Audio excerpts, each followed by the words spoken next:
Kisah sahabat Rasulullah yang menolak suap.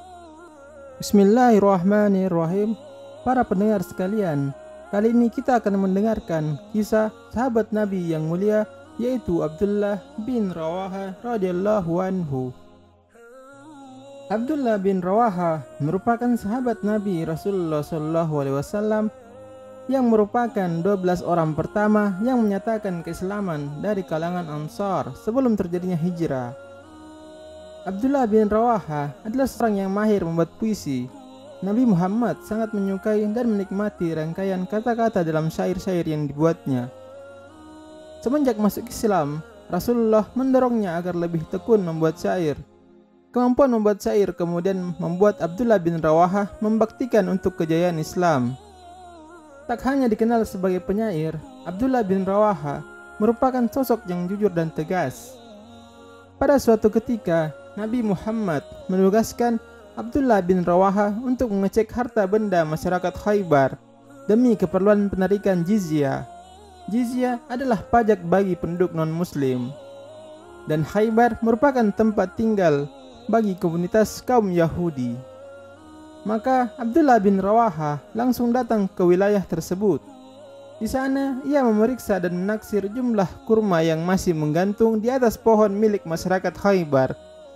Sesuai kesepakatan, masyarakat Khaybar harus membayar pajak karena tinggal di wilayah kekuasaan Islam. Saat tengah memeriksa jumlah kurma, masyarakat Khaybar mencoba memberi suap kepada pria yang berasal dari Bani Kharaj itu. Mereka menyerahkan perhiasan dengan harapan Abdullah bin Rawaha bisa mengurangi taksiran dan memberikan keringanan pajak. Namun Abdullah bin Rawaha secara tegas langsung menolak suap yang ditawarkan penduduk Khaybar itu. Ia menegaskan bahwa harta suap adalah harta haram. Harta sogokan yang kalian tawarkan kepadaku adalah harta haram, kami tidak akan memakannya, kata Abdullah bin Rawaha.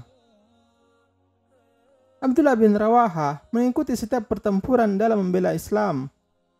Pada saat perang Mu'tah melawan bala tentara Romawi yang hampir mencapai 200.000 orang pasukan, ia berdiri depan barisan pasukan muslim.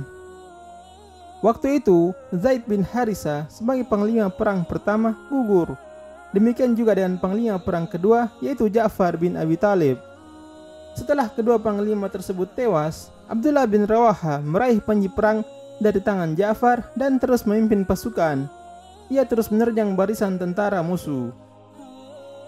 Namun, Abdullah bin Rawaha akhirnya gugur juga dalam pertempuran Mu'tah itu.